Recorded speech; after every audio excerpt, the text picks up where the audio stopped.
Welcome to Kutti's Magic Story.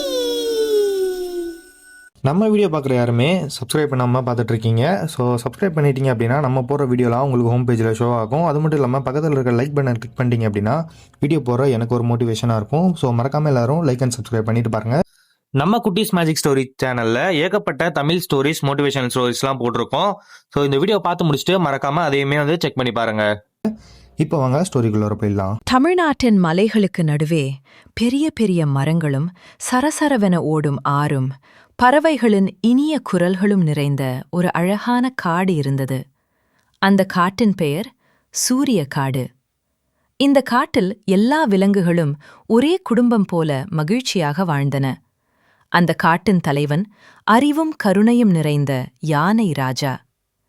வீரன் வீரன் யானை பேசினால் அனைத்து விலங்குகளும் அமைதியாக கேட்கும். ஒரு நாள் காலை குயில் இனிய குரலில் பாடியது. அணில் மரத்திலிருந்து மரத்துக்கு தாவியது. சூரியன் மெதுவாக மேலே எழுந்தான். அப்போது காட்டு முழுக்க ஒரு விசேஷமான உணர்வு பரவியது. ஏய், இன்று என்ன நாள் என்று குரங்கு கண்ணன் கேட்டான். மான் மித்ரா சிரித்தாள். இன்று பொங்கல். அனைத்து விலங்குகளும் மகிழ்ச்சியில் குதித்தன. வீரன் யானை தன் பெரிய தும்பிக்கையை தூக்கி சொன்னான். அன்பான காட்டு நண்பர்களே, இன்று நாம் அனைவரும் சேர்ந்து பொங்கல் திருவிழா கொண்டாடப் போகிறோம். இது நன்றி சொல்லும் நாள். சூரியனுக்கும் இயற்கைக்கும் ஒருவருக்கொருவர் நன்றி சொல்லும் நாள். அனைத்து விலங்குகளும் கைத்தட்டின. வீரன் யானை பணிகளை பிரித்தான். யானைகள் பெரிய பாத்திரம் கொண்டுவர, மாடு லட்சுமி பால் கொண்டுவர, அணில்கள் அரிசி சேகரிக்க, குரங்குகள் கரும்பு வாழை இலை, பறவைகள் பூக்கள் அலங்காரம். அனைவரும் மகிழ்ச்சியாக வேலை செய்தனர். மாடு லட்சுமி மெதுவாக நடந்து கொண்டே சொன்னாள்.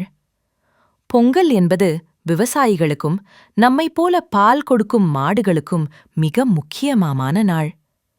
அனைத்து விலங்குகளும் மாடுகளை மரியாதையுடன் பார்த்தன.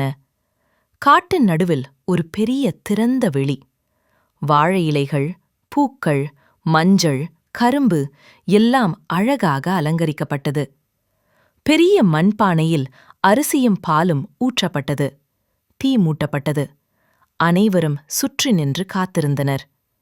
பால் மெதுவாக கொதிக்க ஆரம்பித்தது. அணில் கத்தினாள், வருது வருது. பால் பொங்கி வழிந்ததும் அனைவரும் ஒன்றாக கத்தினர். பொங்கலோ பொங்கல், சூரியனுக்கு நன்றி.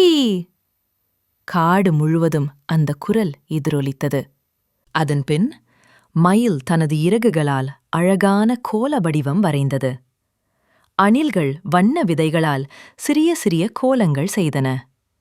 குரங்குகள் சிரித்துக்கொண்டே கோலத்திற்கு பெயர் வைத்தன. குயில் பாடியது யானை தாளம். போட்டான் குரங்கு நடனமாடியது. மான்கள் வட்டமாக குதித்தன. காடு முழுக்க பொங்கல் கொண்டாட்டம். அனைவருக்கும் சர்க்கரை பொங்கல், வெல்லம், தேங்காய், வாழைப்பழம், கரும்பு எல்லாரும் பகிர்ந்து சாப்பிட்டனர். வீரன் யானை சொன்னான், பகிர்வதே உண்மையான பொங்கல். அந்த நாள் முடிவில் சிறிய குரங்கு குட்டி கேட்டது, பொங்கல் ஏன் இவ்வளவு அழகா இருக்கு? வீரன் யானை சிரித்தான். ஏனென்றால் நாம் அனைவரும் ஒன்றாக இருந்தோம். அன்று இரவு நிலா ஒளியில் காடு அமைதியாக தூங்கியது. அனைத்து விலங்குகளும் ஒரே எண்ணத்துடன் தூங்கின. நன்றி, ஒற்றுமை, மகிழ்ச்சி. காட்டு பொங்கல் திருவிழா என்றும் நினைவாக இருக்கும். Moral of the story is, நன்றி சொல்ல வேண்டும். ஒற்றுமை மிக முக்கியம். இயற்கையை மதிக்க வேண்டும். பகிர்ந்து வாழ வேண்டும். இந்த மாதிரி வீடியோஸ் தொடர்ந்து பார்க்க நம்ம வீடியோக்கு ஒரு லைக் போட்டு சப்ஸ்கிரைப் பட்டன் கிளிக் பண்ணி பக்கத்தில் இருக்க பெல் ஐக்கனை கிளிக் பண்ணி ஆல்னு போட்டு வச்சுக்கோங்க. அடுத்த ஒரு இன்ட்ரெஸ்டிங்கான ஸ்டோரியில மீட் பண்ணலாம்.